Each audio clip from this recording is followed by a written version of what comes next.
Rialdan, and then Sildar. Okay. I believe that is correct. That's exact. Fantastic. I do have a torch, so Traden could probably benefit from it.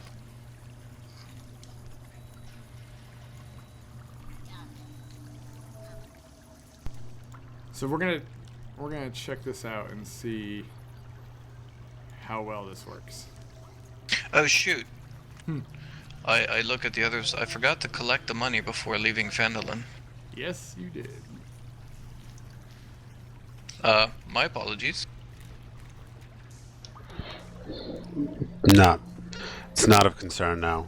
We will get what is due. Yes, I believe we'll be done here soon enough. Likewise. Well, somebody will be done at some point.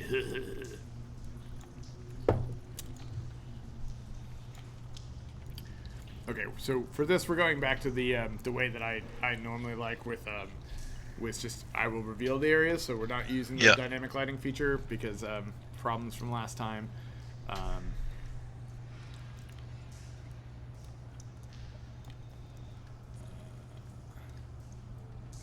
But I actually have your vision cones on, so it's kind of showing me the distance of how far you can see. So we're going to see how this plays out. I think it's going to be interesting. All right. If it turns into a complete clusterfuck, we'll just turn the vision cones off. That May is dead, so. I like it. Mostly this actually allows me to see what you should be able to see. So that makes it a little more clear for me to say, okay, you should have, this much of the map revealed to you or whatever. All right. Now if we come, let's drag this over here. All right. So now you should be on this page. I just ruined my roommate's day by informing him that he can't attune to a second staff of power. Spreading joy everywhere I go. Very nice. I see blackness, but it's probably by design. Do you all see blackness? Right behind the bug banner. Or do you see? Yeah, you got to certain scroll areas? over to the left. Scroll over to the left. So I see. Oh, I see it now. Yep. Okay. All right. So you see the area? Yeah, it's the. Yeah. Okay. All right. So in your vision, like some of it is revealed, some of it isn't. Is that correct? Just like it used to be, Traden and Ren. Like, whoa, what is that? That's basically my vision from the torch that I would normally have in complete darkness. Wow. So 20 feet bright, 20 feet dim. Sure. Wait, Okay. what did he do? I can remove it if you want. No, it's fine. I'd never seen that before, so I was like, I assumed that's what you were showing is torchlight, but yeah, I wasn't 100%. Yeah, if the colors are bothering, like, does it bother anyone? Like, I you don't guys see want me to anything. remove them? I don't see anything. You guys actually don't don't see it? see Yeah, anything. I don't see it. Oh, only the Maybe it's DM just can me. see it then. Okay. Does it bother you, DM? No, not at all. Actually, it's kind of helpful. So I just put, for the others to understand, I gave myself auras, and the auras show on the map, like with a colored circle around me, how far I can see, dim and bright. Oh, I see the edit token, Aura 1, Aura 2. I got you. Yep, I actually have. So I have two circles that are basically emanating from him that show me the distance of what his vision is. That might be actually better than the than this, because the vision cone's stupid because it like basically makes it so you can't see anything in 180 degrees behind you. Yeah. I mean, I can change it to 180 degrees too, but you should be right now. You should all be able to see 180 degrees around you, I think. Yeah, that but it's shouldn't just be a it thing looks like that. No, I cannot. Right, but I can't see directly behind me, so it looks like I'm on the edge of the map basically, which is, I don't know, kind of Oh, goofy. really? All right. Okay, hang on. That's what I did not want to happen. That's odd. I see him perfectly fine. You see Rin right now, even though you're facing forward. Mm-hmm. Oh, see, I don't see anybody behind me. Yep, I see everyone behind me. I mean, granted, Ralden's kind of like at the end of the map or whatever, but yeah, he's still fine. What about now? I just changed things for on your sheet. Now I have a completely black screen.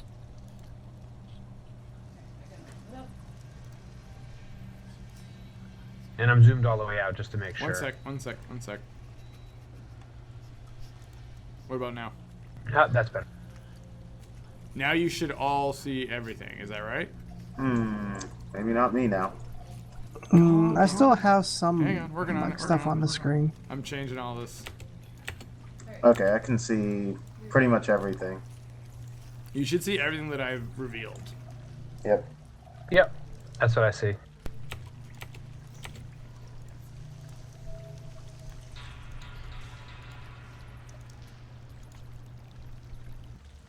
Should be them. I'm gonna have to play with this more. So we tried messing with the dynamic lighting settings for Roll20, and it didn't really work out very well for people, and it didn't work out very well for me, mainly because I can't, when you use the dynamic lighting setting in Roll20, I can't see what they see. And I just that was realized becoming a Sildar's the real dude from issue. Game of Thrones. It's funny. Yes, he is. That guy's a cool character. Yes, he is. So it didn't really work out well for me because I couldn't see what they were supposed to be able to see, so I couldn't tell if they could see or couldn't see, and it does seem to get very frustrating. And then there was a whole bunch of issues with different people being able to see different degrees, and it didn't really work out. I actually personally like it so that I'll just control the seeing and not seeing. Okay, so anyway, back to the story at hand. So as you guys are, as you're starting to come out into the cave, you can. It is actually better lit.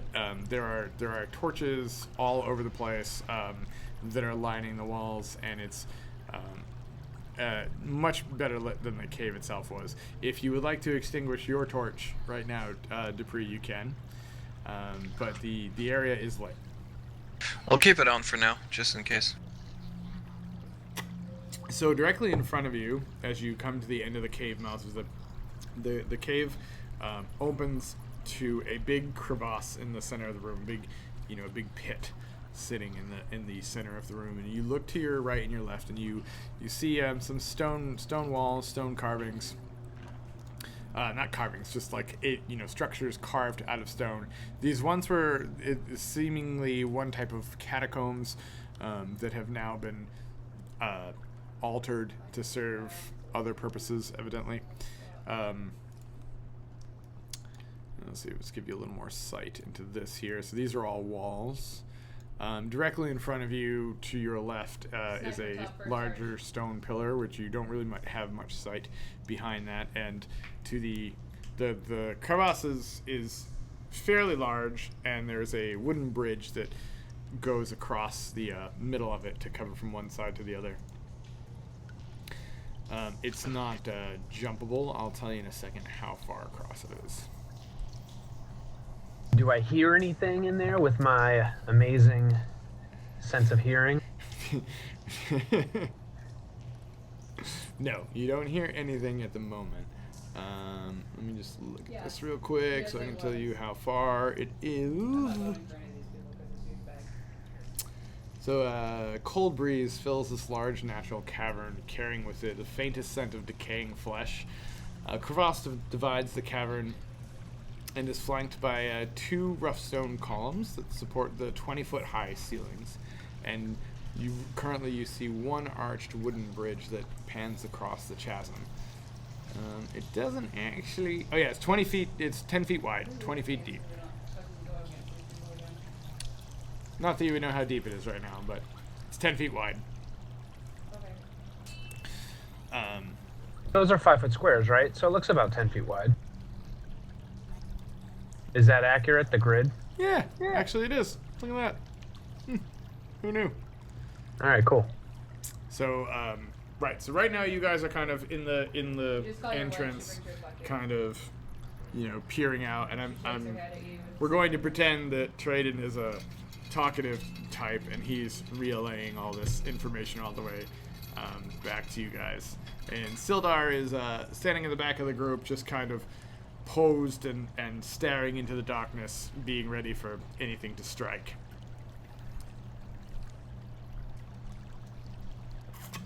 Your move, adventurers. All right, then I look back to everyone and I say I'm going in further. Watch your step, friend.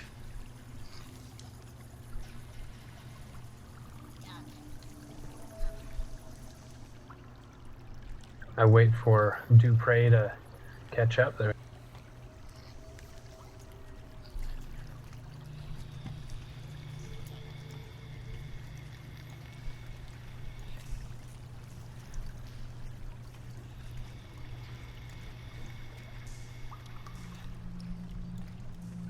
All right, so you get a little more sight into the room as you step up a little further.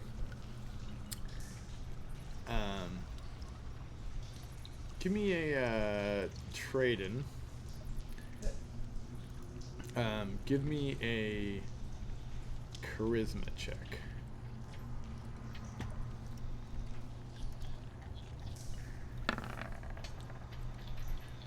Hey, Rock, give me a dexterity check.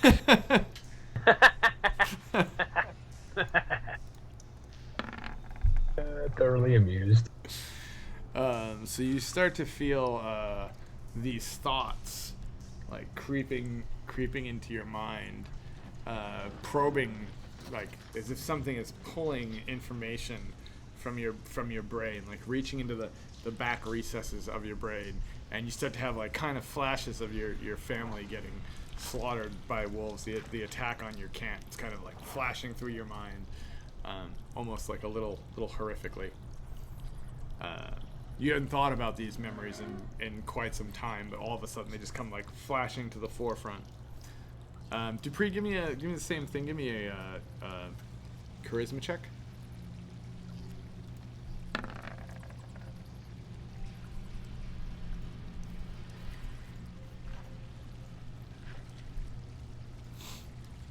And so then you start to feel the same way, just random. This coldness starts like kind of creeping up your spine a little bit, and it starts to give you flashes of your mom's sickness, and that day when you had the argument with your father, and it just these terrible memories of your past just start kind of like poking at your brain. If something were probing through your mind. I would make it apparently visible that I'm not fully there. I'd be like holding up my forehead and, like cursing and whispering to myself. Kind of struggling a little bit with these thoughts. Yeah. So I'd actually physically like shoot out a curse word every now and then. Dupree, are you okay? Kind of odd for him. Just some very bad memories. Oh. Are you sure you're well, brother? I'm thinking about these very bad memories. I don't know why. But I don't think I would trust myself to be in the front row at this point. I'll do my best to defend you all. Can I move past him, perhaps? Mm-hmm. Yep. Yeah, I'm gonna move up to the front and take a lead front position. Okay. Can I fit right here? Yeah. Yep. Like Yeah. that? We'll say you're. Looks like Yeah. We'll say you're right on the edge of the crevasse. All right. Yeah, it looked like there might have been enough footing there. I'm sorry for letting you down. It's alright, catch your breath. Sildar comes up next to you and he puts his hand on your shoulder and he says, Are you alright, Dupree? I've never seen you react like this. Worry not, brother. Caves are for dwarves and strange creatures. Like people that can actually. Varen, give me a check. Varys can go. Give me that charisma check again. Mercy's can So as you're, you start to feel this kind of